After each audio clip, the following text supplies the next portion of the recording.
Hi friends, welcome to మన్మాల వంటిల్లు. నేను మీ మన్మాల. ఈరోజు మనం చేసుకునే రెసిపీ కొత్త మామిడికాయలతో కొత్త ఆవకాయ. ఈ మామిడికాయతో మనం ఆవకాయ ఏ విధంగా ప్రిపేర్ చేసుకోవాలో చూద్దాం. ఒక్క 4 కాయలతో ఈజీగా 1 కిలో పచ్చడి వచ్చేలా మనం ఈ వీడియోలో తయారు చేసుకుందాం. చాలా టేస్టీగా, చాలా బాగుంటుంది. అందరూ ఎంతో ఇష్టంగా తినే ఈ ఆవకాయను మనం ఏ విధంగా ప్రిపేర్ చేసుకోవాలో చూద్దాం. ముందుగా కాయలను తీసుకుని జీడి వాటిపైన ఉన్న మచ్చలు పోయేలా నీట్గా వాష్ చేసుకుని తడి లేకుండా తుడుచుకుని ఆరబెట్టుకుని కాయల్ని పక్కనుంచుకోవాలి. ఇప్పుడు ఒక్కొక్క మామిడికాయను తీసుకుని నేను వీడియోలో చూపించిన విధంగా కట్ చేసుకోవాలి. మీ దగ్గర చాకు ఉంటే చాకు, లేదా కత్తిపీట, లేదంటే మామిడికాయలు కట్ చేసే కత్తిపీట సెపరేట్గా ఉంటుంది, దానితోటైనా కట్ చేసుకోవచ్చు. నేనైతే నా దగ్గర చాలా షార్ప్గా ఉండే నైఫ్ అయితే ఉంది, నేను దాంతో కట్ చేసుకుంటున్నాను. నాకు 4 కాయలు కాబట్టి నేను ఇంట్లోనే కట్ చేసేసుకుంటున్నాను. మీ దగ్గర ఏది అవైలబిలిటీగా ఉంటే దాంతో కట్ చేసుకోవచ్చు. కానీ ఈ ఆవకాయ పెట్టుకోవడానికి పీచు ఉన్న కాయ అయితే చాలా టేస్టీగా, చాలా బాగుంటుంది. ఈ విధంగా 2 చెక్కల కింద చాలా జాగ్రత్తగా కట్ చేసుకోవాలి. కట్ చేసుకున్న తర్వాత లోపల ఉన్న జీడిని కూడా సెపరేట్గా తీసేయాలి. చూడండి ఎంత షార్ప్గా ఉందో. నాకు షార్ప్గా ఉండడం వల్ల ఈజీగా కట్ అయ్యింది మామిడికాయ. ఈ లోపల ఉన్న పొరను కూడా రిమూవ్ చేసేసుకోవాలి. ఇప్పుడు ఆ చెక్కను మధ్యలోకి కట్ చేసుకోవాలి. చూడండి, ఇదే విధంగా కట్ చేసుకోవాలి. మీకు కావలసిన సైజులో కట్ చేసుకోవాలి. ప్రతి ముక్కకి మధ్యలో టెంక అయితే ఉండాలి. ఆ టెంక ఉండడం వల్ల మీకు ఆవకాయ అనేది పాడవకుండా ఉంటుంది. ప్రతి ముక్క పైన ఆ పెచ్చు అనేది కంపల్సరీ ఉండాలి. అలా ఉంటేనే మనకి ఆవకాయ చాలా టేస్టీగా, ముక్క కూడా గట్టిగా బాగుంటుంది. ఇదే విధంగా మీకు నచ్చిన సైజులో ముక్కలన్నింటినీ కట్ చేసుకుని ఉంచుకోవాలి. చూడండి, నేనైతే ఈ సైజులో కట్ చేసుకున్నాను. మిగిలిన మామిడికాయలను కూడా నేను అదే విధంగా అన్ని ముక్కలు ఒకటే సైజులో ఈక్వల్గా కట్ చేసుకున్నాను. నాకు 4 కాయలకి 6 గ్లాసులు ముక్కలైతే వచ్చాయి. ఈ 6 గ్లాసుల ముక్కలతో మనకి కరెక్ట్గా కేజీ డబ్బాకి కిలో ఆవకాయ అయితే కరెక్ట్గా సరిపోతుంది. ఇద్దరుంటే ఒక ఫ్యామిలీలో వాళ్ళకైతే ఒక 6 months వరకు సరిపోతుంది. మీకు కావాలి అనుకుంటే ఎక్కువ ఆవకాయ కూడా కలుపుకోవచ్చు. నేను ఈ 4 కాయలతో ఆవకాయ మనం ప్రాసెస్ ఏ విధంగా చేసుకోవాలో చూపిస్తాను. నేను తయారు చేసే ఆవకాయకి కావాల్సిన ఇంగ్రీడియంట్స్ 4 వెల్లుల్లిపాయలు, ఒక 3 టేబుల్ స్పూన్ మెంతులు, 1 గ్లాస్ కారం. నేను ఏ గ్లాస్తో కారం తీసుకున్నానో అదే గ్లాసులో సగం మెంతిపిండి, అదే గ్లాస్తో సగం ఆవపిండి తీసుకున్నాను. 1 గ్లాసు సాల్ట్, 1/2 కిలో పల్లీలు ఆయిల్ కూడా తీసుకున్నాను. ముందుగా ఒక గిన్నె తీసుకొని ఆ గిన్నెలో మనం కారంని అయితే వేసుకోవాలి. నేను తీసుకున్న కారం కర్ణాటక కారం. ఇది కారం తక్కువగా ఉంటుంది, అలాగే మంచి కలర్ఫుల్గా ఉంటుంది.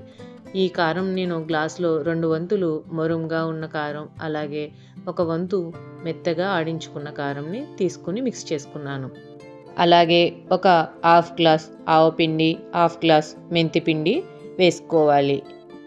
అలాగే ముందుగా తీసుకున్న 4 వెల్లుల్లిపాయను పొట్టు తీసి రేకల కింద ఒలుచుకుని పక్కనుంచుకోవాలి. వాటిని 3 టేబుల్ స్పూన్ మెంతుల్ని ఇందులో వేసుకోవాలి. 1 గ్లాసు సాల్ట్ అయితే తీసుకోవాలి, కానీ ఇందులో నేను 1/4 వంతు తీసి పక్కనుంచుకున్నాను, తర్వాత కలుపుకోవచ్చు అని. వీటన్నింటినీ ఈవెన్గా అంతా మిక్స్ అయ్యేటట్టు మంచిగా కలుపుకోవాలి. ఈ విధంగా కలుపుకోవడం వల్ల మనకి ముక్కలు వేసి మిక్స్ చేసుకున్నప్పుడు అంతా మిక్స్ అయ్యి మంచిగా టేస్ట్ అనేది బాగుంటుంది. వీడియోలో చూపించిన విధంగా మొత్తం అంతా ఈవెన్గా మిక్స్ చేసుకుని పక్కనుంచుకోవాలి.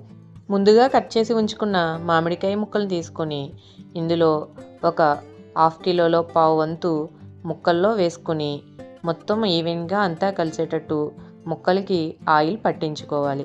ఈ విధంగా ఆయిల్ వేసి ముక్కలన్నింటికి ఆయిల్ పట్టించడం వల్ల ముక్కలన్నీ మంచిగా గట్టిగా అవుతాయి.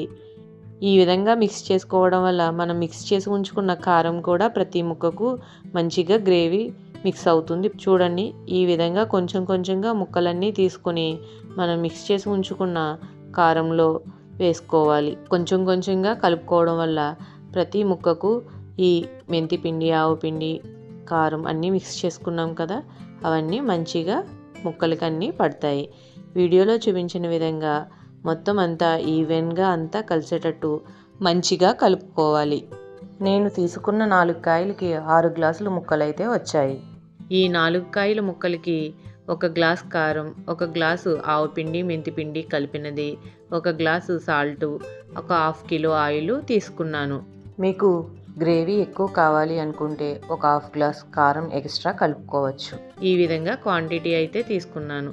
నేను తీసుకున్న ఈ క్వాంటిటీలో 1/2 గ్లాస్ మెంతిపిండి కూడా వేసుకున్నాను, 1/2 గ్లాస్ ఆవపిండే వేసుకున్నాను. ఆవపిండి పూర్తిగా వేయటం లేదు, ఎందుకంటే ఆవపిండి ఎక్కువగా వాడటం మంచిది కాదని 1/2 గ్లాస్ మెంతిపిండి వేసుకున్నాను. ఈ విధంగా వేసుకోవడం వల్ల ఆరోగ్యానికి కూడా చాలా మంచిది. ఈ విధంగా మెంతిపిండి వేసి పెట్టుకోవడం వల్ల ఆవకాయ టేస్టు, ఫ్లేవరు అంతా మంచిగా ఉంటుంది. అలాగే మీకు ఆవపిండి వద్దు అనుకుంటే స్కిప్ చేసి మొత్తం మెంతిపిండి వేసన్నా పెట్టుకోవచ్చు.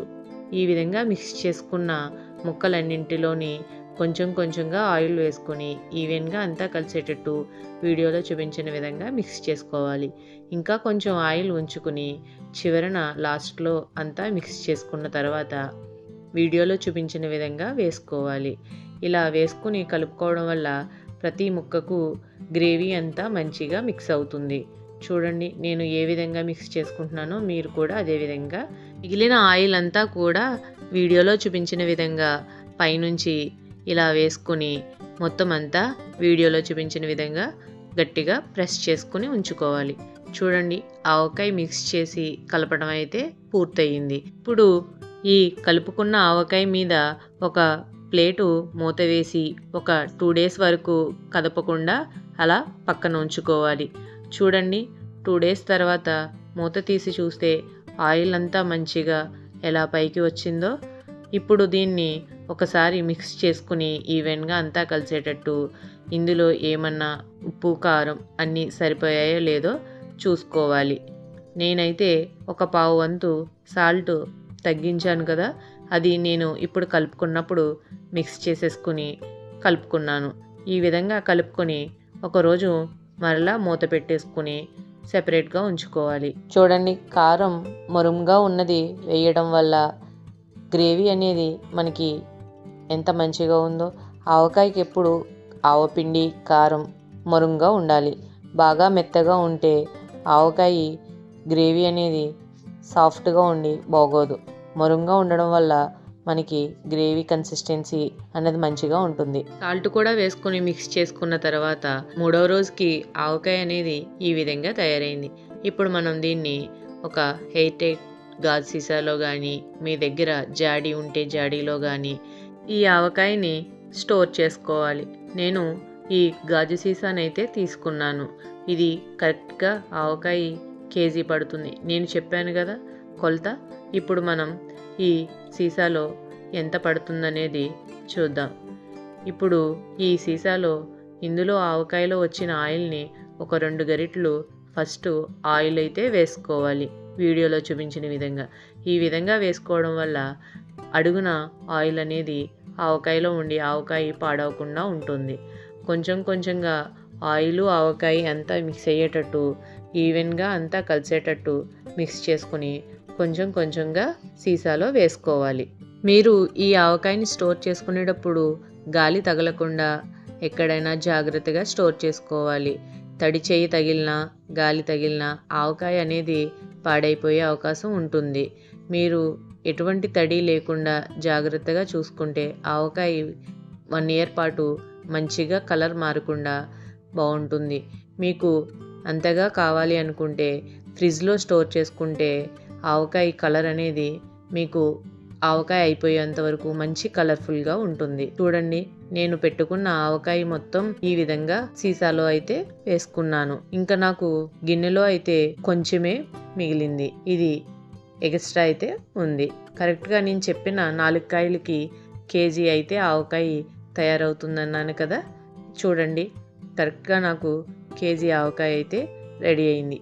మీకు కరెక్ట్గా కిలో ఆవకాయ కావాలంటే నేను చెప్పిన కొలతలతో పర్ఫెక్ట్గా ఫాలో అయ్యారంటే మీకు ఎంతో టేస్టీగా రుచికరమైన ఎమ్మి ఆవకాయ మంచిగా రెడీ అవుతుంది. చాలా టేస్టీగా చాలా బాగుంటుంది. నేను పెట్టిన ఇంగ్రీడియంట్స్తో మెంతిపిండి వేసి మీరు గనక పెడితే హెల్తీగా చాలా టేస్టీగా చాలా బాగుంటుంది. ఈ విధంగా పెట్టుకున్న ఆవకాయని గట్టిగా మూత పెట్టి గాలి తగలకుండా స్టోర్ చేసుకుంటే మీకు 1 ఇయర్ పాటు కంపల్సరీ ఉంటుంది. మాకైతే ఈ ఆవకాయ ఒక 6 మంత్స్ వరకు సరిపోతుంది. మీకు గనక నేను పెట్టిన ఈ ఆవకాయ గనక మీకు నచ్చినట్లయితే మీరు కూడా తప్పనిసరిగా వీడియో 1కి 2 సార్లు పూర్తిగా చూసి మీరు కూడా నేను పెట్టిన ఈ ఆవకాయని ట్రై చేయండి. చాలా టేస్టీగా చాలా బాగుంటుంది. వేడివేడి అన్నంలో నెయ్యి వేసుకుని తింటే అద్భుతంగా ఉంటుంది. వేడివేడి ఇడ్లీల్లో, దోశలో, ఇంకా రకరకాల టిఫిన్స్లో ఈ ఆవకాయ వేసుకొని తింటే టేస్ట్ అయితే అద్భుతంగా ఉంటుంది. ఆంధ్ర, తెలంగాణ ఫేమస్ అయిన ఈ మామిడికాయ ఆవకాయని మీరు కూడా తప్పనిసరిగా ట్రై చేయండి. మీకు కనుక మా వీడియో నచ్చినట్లయితే ప్లీజ్ లైక్ చేయండి, షేర్ చేయండి, సబ్స్క్రైబ్ చేసుకోండి. అలాగే పక్కనే ఉన్న బెల్ ఐకాన్ క్లిక్ చేయండి. అందరూ సబ్స్క్రైబ్ చేసుకుంటున్నారు కానీ పక్కనే ఉన్న బెల్ ఐకాన్ క్లిక్ చేయట్లేదు. క్లిక్ చేయకపోవడం వల్ల నేను పెట్టే ప్రతి వీడియో మీకు నోటిఫికేషన్ అనేది రాదు. మీకు నా ప్రతి వీడియో నోటిఫికేషన్ రావాలంటే సబ్స్క్రైబ్ పక్కన ఉన్న బెల్ ఐకాన్ కంపల్సరీ క్లిక్ చేయండి. అప్పుడే నేను పెట్టే ప్రతి వీడియో మీకు నోటిఫికేషన్ వస్తుంది. మీరు వీడియోను కూడా పూర్తిగా చివరి వరకు చూస్తేనే మీకు ప్రతి రెసిపీ అనేది పర్ఫెక్ట్ టేస్ట్తో పర్ఫెక్ట్గా వస్తాయి. ప్లీజ్ సబ్స్క్రైబ్ చేసుకుని వెంటనే పక్కనే ఉన్న బెల్ ఐకాన్ క్లిక్ చేసి లైక్ బటన్ క్లిక్